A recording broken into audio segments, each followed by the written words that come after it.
Hi there, this is Dylan here from Optimum Wealth, and in this video we are going to be discussing how high-performing adults with ADHD rebuild their physique, energy and focus, all built around a 4-pillar system for sustainable change. In this video, we are going to answer the question that we get most, which is, okay, so you guys do fitness, but what is it you do differently to make it more ADHD specific? We are going to go into so much detail. I'm going to scroll down here on the Miro board so you can see a glimpse of our framework. So yeah, we're going to answer that. This is not just a marketing ploy. There are some serious changes that we've made it to make it more optimal for the ADHD brain so that you function better. All right. So more specifically, what are we going to cover? Why high performers with ADHD keep hitting the same wall over and over again and how to stop doing that. Again, exactly how our approach to body recomposition is specifically designed for people with ADHD. So body recomposition, that is our bread and butter. We've been doing this for 15 years. We work with an array of different people, typically entrepreneurs, busy professionals who just want to look freaking good, right? Look good naked. And so we do that sustainably. It's all well and good you achieving an awesome transformation, but if you can't keep it up, pointless in my opinion. And so doing it sustainably and then specifically aligning the 4 pillars so that you will feel more regulated. And we're going to get into that in a bit. The next bit is why tackling fitness, medication, therapy, or productivity in isolation keeps you stuck and what it actually takes to bring it all together. And then finally, how getting by with ADHD may be costing you more than you think.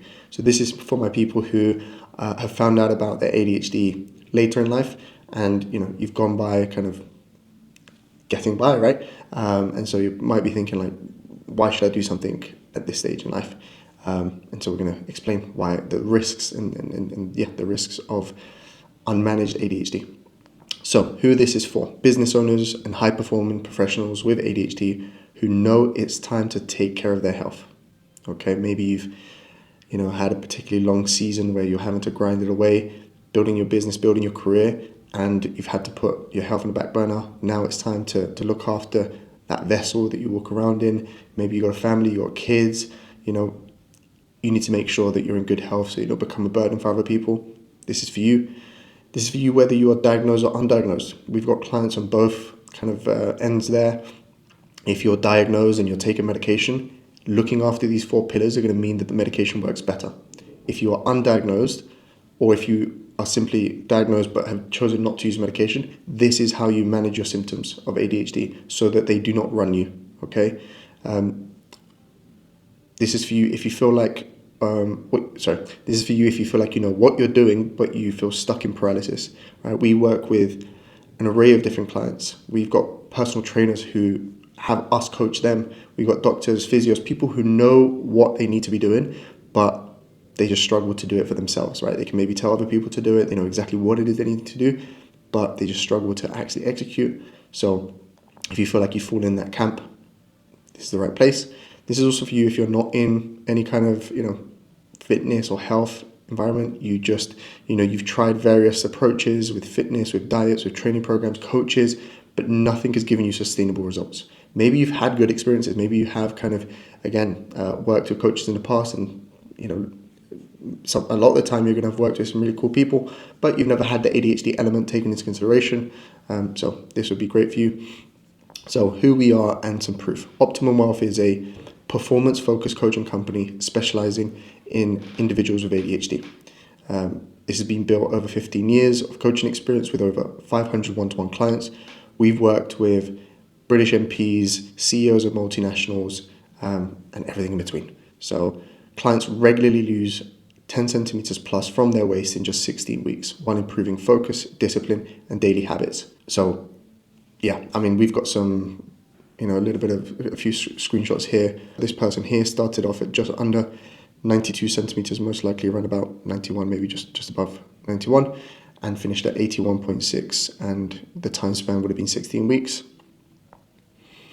This person here, just under 102 centimeters around the waist, finished at 88 centimeters.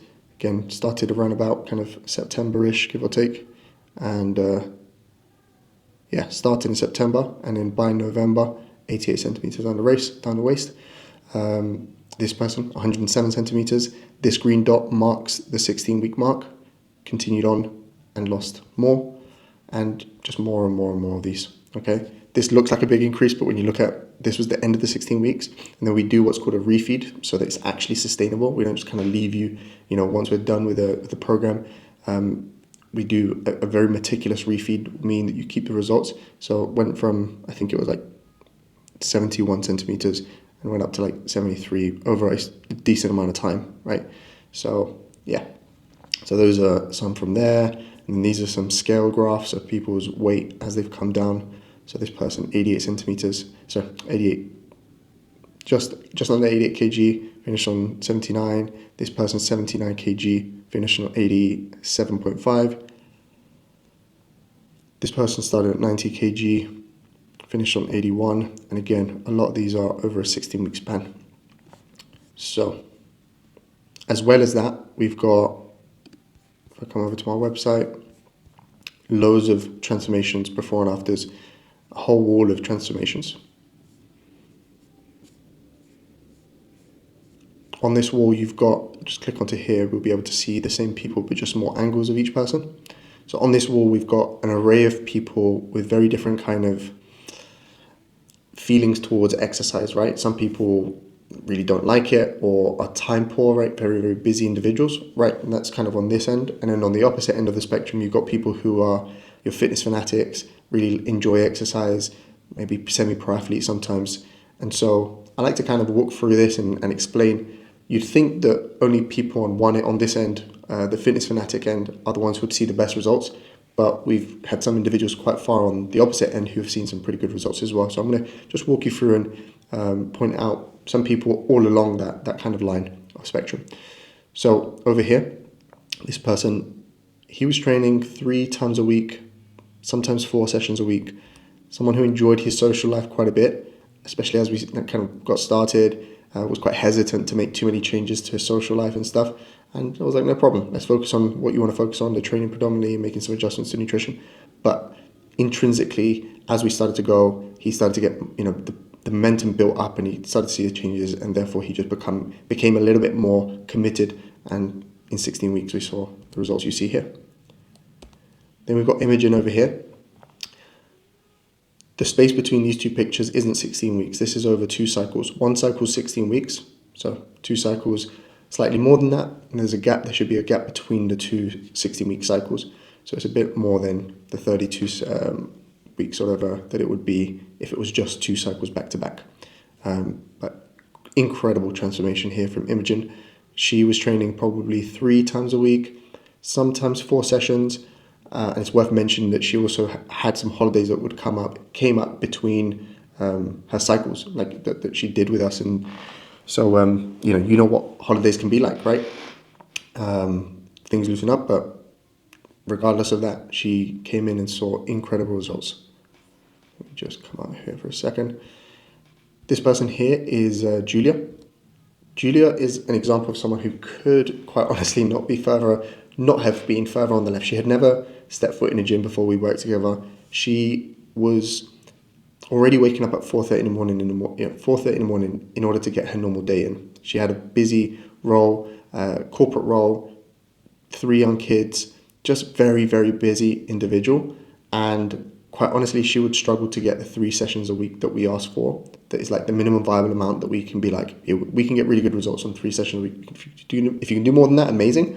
But 3 sessions a week is what we asked for. She would struggle sometimes. But nonetheless, even though that was the case, she came in and saw incredible results. And the reason for that was because her communication was on point. She would tell us when she was struggling, when she could see that she wasn't going to be able to do something.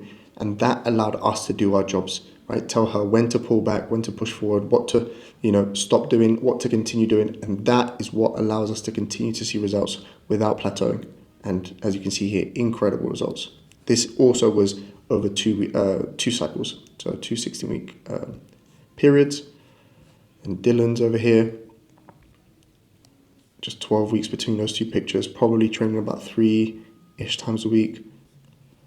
This is Imogen as well, so the same person up here, but this is just after her first 16-week cycle.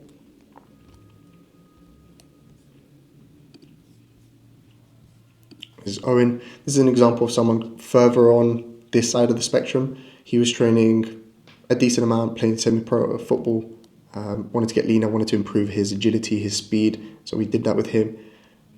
Tanveen over here wanted to build some muscle. That's what we did. Sam, based out of sunny Jamaica, was training 3 times a week.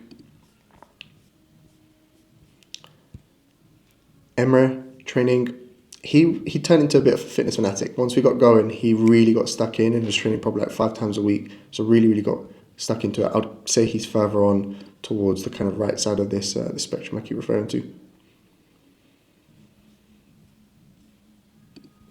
This hasn't loaded for some reason. This is Sebastian. Sebastian came to me. He runs his own restaurant, right? So a business owner, single dad, and he's just like, I just want to be able to show up better for my daughter, show up better as a business owner. I don't really care about the aesthetics too much. I just want to be healthier, have more energy, be stronger. And regardless of that being the primary goal, he still lost 14 kg over 16 weeks. Sorry, 12 weeks here.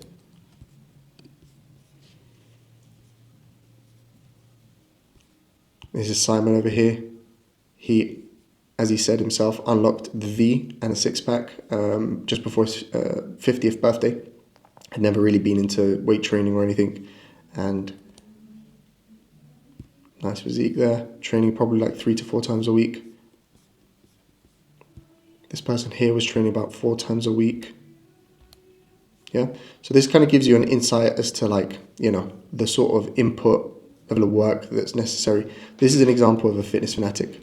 So this individual here was training 5 times a week, and on some days she was doing double sessions, if not triple sometimes. It was crazy. She'll do a gym session, then she'll do some calisthenics, and she might even do some samba as well in there somewhere.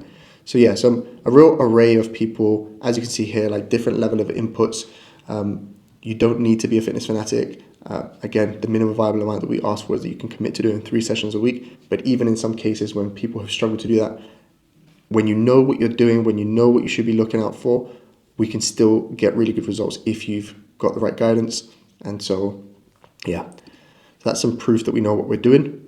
So this was founded by me, Dylan. I am an ADHD entrepreneur. I got diagnosed back in 2021. I went through, again, the whole diagnosis process. I tried medication. It didn't really kind of work for me. The side effects weren't worth it for me. And so I solely manage my ADHD symptoms through the 4 health pillars. And you'll be supported by a team of performance coaches trained in this system, many of whom have lived experience. So the way, even down to how we hold our clients accountable, is fairly unique in terms of the health and fitness space. And so we'll get into that when I break down the program. So firstly, I just want to kind of express what our mission is. Like, why is it that Optimum Whealth exists and why it is that we service people who have ADHD. And the reason for that is that we believe most individuals with ADHD are not limited by their ability, but by a lack of structure in their environment, their routine, and their physiology. When your energy, focus, and your recovery aren't supported properly, everything becomes harder than it needs to be. Habits fall apart, consistency drops, and you're left feeling like you're underperforming. So our mission is to help you stop fighting yourself and start operating at the level that you know you're capable of. And by building structure, not just in your life, but in your body and mind. So why do high performers with ADHD keep hitting the same wall? And it's because you're in a bit of a catch-22. The very thing that drives your success, your ambition, your workload, your standards, is also the thing that slowly pulls you away from the habits that keeps you functioning at your best. As your business or career demands more from you, time gets tighter. And if you haven't already built a sustainable approach to training, nutrition, sleep, and your mental habits, those are typically the first things that go. So you tell yourself that you'll come back to them later, but the problem is when those pillars drop, your ADHD symptoms do not stay the same. They get worse. Your focus becomes more scattered, your impulse control weakens, your emotional regulation deteriorates. And now you're trying to operate at a higher level, but you're swimming against the tide. So performance starts to slip. You're still working hard, but you're not operating optimally. You make more mistakes, more inconsistencies, more frustration. And now you're stuck in the loop where the more your performance drops, the more pressure you feel to work harder, and the less space you give yourself to fix the actual problems, right? So at some point, you try to reset. You go all in, you train hard, you eat better, you try to get things back on track, but because there's no real kind of structure and you haven't worked with someone who really knows how to align all of this, it doesn't last. Work ramps up, you fall straight back into the same cycle. And more importantly, back here is you haven't addressed your identity. You haven't really made certain changes to the person you see yourself as. And we'll get more onto that in a bit. Okay? So work ramps up and you fall straight back into the same cycle. This is where a lot of people get stuck for years because you're treating those 4 pillars like something that's optional, something you'll get back to when things calm down. But if you have ADHD, those 4 pillars are not optional. I cannot emphasize this enough. I myself, even though I've been in the health and fitness space for such a long time, I've been an entrepreneur for quite some time, I've had different businesses. Even I have struggled with being like, especially once I moved out of the gym and, being behind laptops for 12 hours, if not more sometimes. And you're just like, I can't spare, 45 minutes, an hour and a half to go to the gym. I'm just going to work more. I need to spend more. And what ends up happening is your mood goes down, your effectiveness at work deteriorates, your focus deteriorates, just everything just starts to slow down and you're just less effective. And I'm sure you probably, resonate with this. It's a mistake that I've had to make and learn from several times, right? I know that I can't sacrifice training, and yet there'll be certain periods where it will come about and I'll sacrifice it, and then things just start to just deteriorate, right? My mental state, I feel more anxious. I'm like, no, just get in a really low mood. And then I start training again and boom, it's like, this time that I was saving, I don't make good use out of it. And so it's the common age-old saying of like, if you've got to chop a tree down, you're better off spending a good amount of time filing down and sharpening the axe so that when you are cutting, doing the work, which is cutting the tree, you're a lot more efficient and effective. And I've lived this many times over. So it just is not optional. It's a non-negotiable for people with ADHD. And we're going to get into why. So people end up addressing one part of the problem when it comes to ADHD, whether it be through medication, therapy, fitness, productivity systems, but rarely are all the pieces brought together. And when they're not, you just typically keep hitting the same wall. You need a system that keeps your exercise, nutrition, sleep, mental performance aligned with the demands of your life and career. And that's exactly what we do here at the ADHD Performance Protocol. So just to break it down, these are the 4 pillars that we look at: exercise, nutrition, sleep, and the mind. We're going to go into some detail as to how we do that. So the first thing that we do in terms of exercise is we do prefrontal cortex activation training. What we mean by that is they've done loads of fMRI scans on people who have ADHD. Right? These are brain imaging studies. They've done hundreds and hundreds of these, and they've also done them on neurotypical brains. And what they found is when kind of crossing these over and looking at the differences, it seems like we tend to get less blood flow going through to the prefrontal cortex, which is, as you probably know, where all your high-level decision-making happens. And so annoying, right? That for us with ADHD, it seems like we get less blood flow going through to this area. But luckily, exercise is really effective at increasing blood flow to the brain and to the prefrontal cortex. However, the benefits that exercise kind of bring in this regard was considered acute and not chronic, which means that they last a number of hours, not days and weeks from a single input. So ever since we started working solely with people who have ADHD, down to the timing is a variable we control for, right? As well as that, the type of exercise. So they've studied the different types of exercises that exist and which are more effective at kind of increasing blood flow to the brain and prefrontal cortex. So we take that into account when we're designing a program. And we also introduce something called sensory motor training, which is the next thing here. Sensory motor training is a type of exercise that stimulates the cerebellum, and that's another part of the back of the brain that's in charge of your coordination, your motor skills, and your balance. And studies have shown that by doing exercise that stimulate this part of the brain, it improves executive functioning, which again is something that people with ADHD struggle with. It's actually also used in ADHD clinics. It's used in clinics that work with people who are going into dementia, Alzheimer's, to slow down their cognitive kind of decay. In terms of nutrition, so again, we're constantly striving towards 2 goals. One component is your fitness goal. Typically, most of our clients, they want body recomposition, which is losing body fat, building muscle, toning essentially. So there's that component.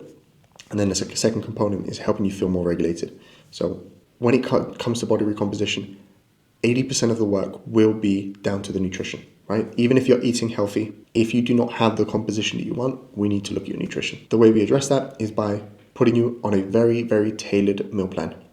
This is very important so that it feels sustainable and that you actually stick with this long term, is making it similar to the way that you like to eat. Obviously, if you're someone who's eating, burgers and pizzas 7 days a week, we're going to have to make more changes than someone that isn't. But also just expecting you to cut out all the joys from life isn't feasible or sustainable. And so we will tell you how to make room for certain things without messing up your results and just making it sustainable again. So with meal plans, we give you a nice tailored meal plan, every component of it. So we have clients who eat 2 meals a day, for example, right through to clients who eat 5-6 meals a day. We have clients who are vegan, vegetarian. We have clients who hate cooking and don't have a lot of time, through to clients who love cooking and have a lot of time, right? And so the recipes will reflect that. We can make them super short and condensed if you fall here, or if you fall on the other end, we can make them a lot more complex and add a lot more variety. For example, we have some clients who would rather eat the same breakfast 7 days a week, the same lunch 7 days a week, right, without alternating much. And we have other clients who hate eating the same meals 2 days in a row, and so they have a lot more variety. They understand that they're going to have to, prepare all of that, but they're happy with it. And so every single component of the meal plan is tailored to you, to your fitness goals, to the way that you like to eat. The ingredients we give you, again, we give you shopping lists. We tell you quantities that you need to buy, every last little thing, so you don't have to think about it. And we typically give you a new meal plan every 2 weeks as well. It's not just, here's one meal plan, kind of you're stuck with it, that's it. No, it's constantly refreshed to keep it nice and interesting. In terms of ADHD management, through that first pillar, we want to stabilize blood sugar levels. We don't do too well with too much ultra-processed food in our diet. Too much carbohydrates in our diet isn't too good either. So when we're creating your meal plan, we'll design it so that it reflects that. Essentially, certain foods will spike your blood sugar levels, have you crashing, then you're feeling, more lethargic, and that's just harder to get things done. As well as that, we address supplements. We share the studies that exist in terms of ADHD, managing ADHD with supplements. We prefer to take care of the big boulders, which is, again, the exercise, the nutrition, eating properly, whole foods, healthy foods, sleep, the mind. Supplements definitely has its place, but we don't it's not a thing where we're going to tell you to buy a laundry list of supplements. Now, sleep. There is a huge correlation between people who have ADHD and having some sort of issue with sleep, and this was me. My sleep was terrible for many, many years, from a really young age, Typically, I see there's kind of 3 buckets. There are people who struggle to fall asleep because their brain's just racing. It takes them ages to fall asleep. Typical kind of ADHD brain. Then you've got the individuals who struggle to stay asleep. And then you've got individuals who just struggle to put down the devices at the right time to get the right opportunity to sleep. And so we help our clients across the board with those. Again, it used to take me 1 to 2 hours on most nights to fall asleep. Now it takes me 10 to 15 minutes to fall asleep, which is awesome. For someone who maybe, some of you watching this will kind of be lucky and you don't have an issue with that, you fall asleep quite quickly. 10 to 15 minutes might sound long, but for my other group of kind of friends, if you're coming from 1 to 2 hours, it's awesome, right? So, and again, a lot of people with ADHD tend to self-medicate, and they might be using alcohol, weed, or sleeping pills in order to help them sleep, but none of those are actually sleep enhancers. They actually affect the quality of your sleep. And if your sleep isn't where it should be, your ADHD symptoms are going to be exacerbated. Less focus, less executive functioning, more struggle with impulsivity, emotional regulation, you name it. So very important component. We look at your environment. We tell you how to set things up in your physical environment. We help you set up your digital environment in a way that doesn't require you to always use willpower to put things down. It just makes life a lot easier because things are on autopilot. So that's awesome. We sort out your circadian rhythm, and again, sleep environment optimization. And finally, the mind. This has actually become the most important component of what we do. There's so much that we do here, but some of the stuff that we do is, the very first thing is we take you through what's called a heaven and hell task. So this is essentially a life audit that we do. And this has quite honestly changed my life. I did this for the very first time probably about 10 years ago, if not more. And we've taken clients through this, and it's been a huge game changer. The best way I can describe this is, that feeling where, we procrastinate on certain things, and then last minute, we've got a deadline and we just it's crunch time, and so we, get more done in 24 hours than we, many people do in, however long. This is very similar. We are artificially creating that intensity so that you understand what are the impacts of the actions that you're making so far by procrastinating on exercise, by, eating the way you're eating, or not having the structure, right? Or yeah. Some people it's a struggle because they eat too much. Other people it's like they don't eat and then they end up binge eating later on. There's just so many ways that it shows up and looks, and we've got experience across the board. So just, there are certain, like ADHD, of course it's not our fault, right? But we do have the responsibility to make the changes so that things aren't as bad as they can be, right? And so this is what this exercise does. It goes, what are the things that we do have control over? What are the actions and habits that we have in place currently that are not conducive to the life and the person that we want to be in terms of our physical state and other areas as well, in your business, in your career, whatever it might be, in your family? How are you showing up? And what's going to happen in the next 5, 10, 20, 30 years time if we do not change? Another thing that we do is a dopamine detox. Dopamine hits we like to categorize them into 3 buckets. You've got your level 1s, your level 2s, and your level 3s. Your level 1s are your cheap forms of dopamine. Think social media, notifications, pornography, sugar, fast food. There's a whole list of things that will fall under your level 1s. Again, very big dopamine here, very little effort to actually do them. On the opposite end of the spectrum, you've got your level 3s. Your level 3s are things that require effort, but also give you a dopamine hit. So think exercise, think building meaningful relationships, work, passion projects, reading, even doing like housework, right? Like all of these things can give you a dopamine hit, but if you are overly saturating yourself through these level 1s and level 2s are things that might seem productive, but aren't actually that productive. For example, watching YouTube videos, educational YouTube videos, but not taking any action on it. Endlessly organizing folders and planning things and researching things, but not taking any action on it. Watching too much news. All of these things fall under level 2s. And so again, if we are overly kind of indulging in those level 1s and level 2s, you're going to find it very hard to extract dopamine from those level 3s, right? To get that positive feedback loop, to keep you engaged and want to keep doing those. So this is a 30-day thing that we do, again, fairly early in the program. And what that does is it just naturally pulls you towards wanting to do those level 3s, which is awesome. We've had clients, when in this part of the program, complete things that they have been putting off for years. It's incredible. So this is a more micro intense kind of burst that we do with the dopamine detox. And then once we've done the 30-day detox, we then do take a more macro approach at managing and be more productive and doing the things that we want to do by going back to the heaven and hell task. And then finally, one of the other things that we do is we improve focus and impulse control training. So literally your ability to be doing a certain task, notice a distraction, and keep yourself back in so that you can execute and finish things sooner.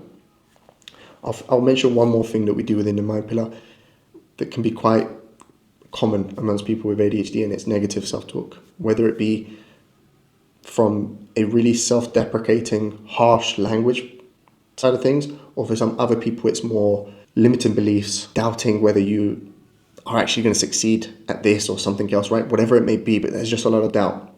And so regardless of what shade that negative self-talk is, this is so important that we address, because the more negative self-talk exists in your head, the more self-sabotaging behaviors will show up, and you'll continue to create these self-sabotaging behaviors, and that then creates more negative self-talk, and it continues to spiral constantly.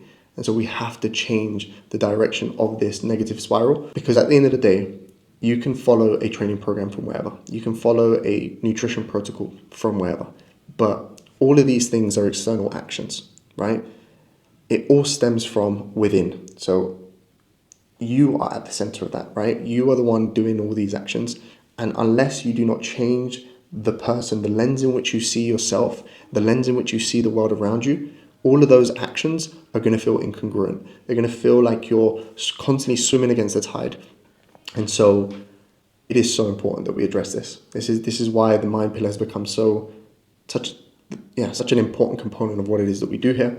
Finally, the accountability. So the way we've kind of differentiated this to make it even more applicable for people with ADHD is you will not be coached by just one coach. You'll have two coaches in your corner. So for every client, you'll have two coaches. The reason we do this is I've got friends and acquaintances in the industry, and I get to kind of see how they set up their business as online fitness and health coaches. And what I've noticed, it was very common to have one call a week with all your clients. And then it dropped down to one call every 2 weeks was very common, right? So you'd hold your clients accountable through messaging, and then the calls went from one call a week to one call every 2 weeks. And then I've even heard one call a month is common now as well. So the check-ins are happening. You're having these conversations with these people are having their conversation with their clients once a month, once every 4 weeks. And all the accountability outside of that is done through messaging and checking forms. We as people with ADHD do really well if we know we have someone to answer to, right? Where someone is holding us accountable.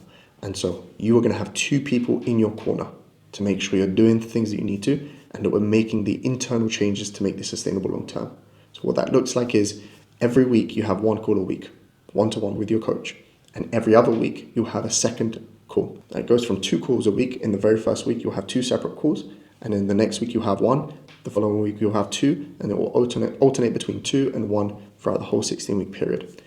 Now, quick caveat for those of you who are super busy, very crazy busy, entrepreneurs, busy professionals, who, doing 2 calls a week on this particular part of your life isn't feasible. No problem. We can obviously keep it to 1 call a week, but this is the standard way that we do it. There are kind of adjustments. No part of this program is cookie cutter or, the same. Like, we constantly tailor every component of what we do for our clients and their individual setup and life and schedule. So that's the program, that's the Whealth protocol. I'm going to go into some of the cost of inaction. So some of you might be thinking, well, I've lived with this my whole life. I've managed, I'm doing all right?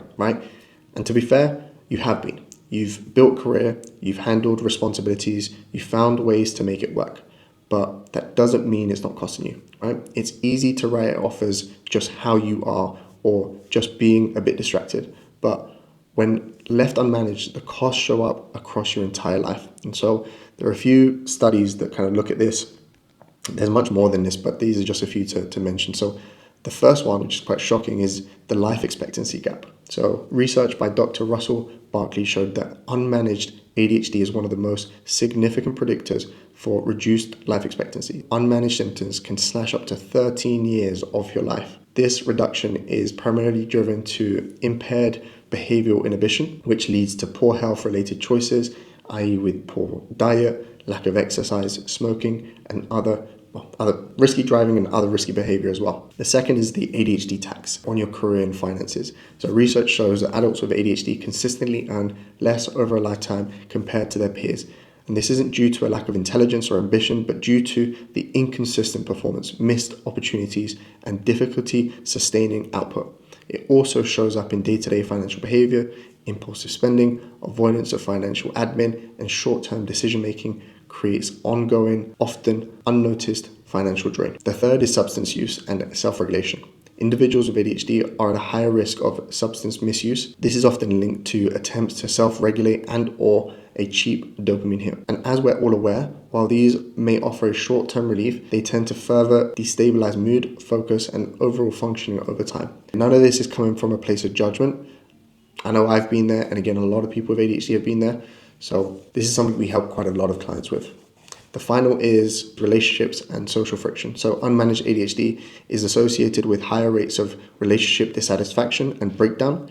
Challenges with attention, emotional regulation, and consistency can create ongoing friction in personal relationships. Over time, this can erode trust and increase conflict. So what exactly happens when these systems are applied properly?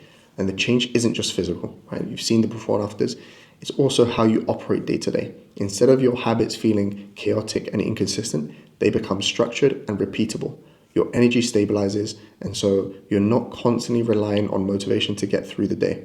Your focus improves because your brain is in a better state to perform, and your training, nutrition stop being reactive and start becoming consistent. But more importantly than that, you stop feeling like you're constantly falling short of your own standards, and that is what allows everything else to click. You have more energy, you can actually follow through on things that you know that you should be doing. Your habits stop collapsing every few weeks, and the same standards you're holding yourself in your career start to show up in your health. You're no longer trying to manage ADHD through willpower alone.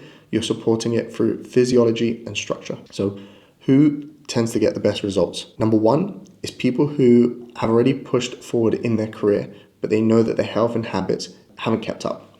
People who have tried starting and stopping and want something that actually holds, right? You're tired of, starting, doing it for 2 weeks and then giving up. You want to cut that cycle out.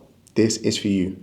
People who value structure and accountability. If you don't value structure and accountability, and again, with regards to structure, it's a bit of a paradox, right? Because it's like, we like novelty, we like spontaneity as people with ADHD, but if we don't have the structure, we don't function very well. So it's getting that right balance. And that is the case across with the training, the nutrition, every component of that. Even, for example, with the meal plan, sometimes people might get a little bit worried. It's like, but even whilst you're on the meal plan, if there's something that you don't fancy on there, if you get invited out to a restaurant, if you're going to do something that doesn't reflect what's on the meal plan, we'll tell you how to handle those situations to deal with real life scenarios.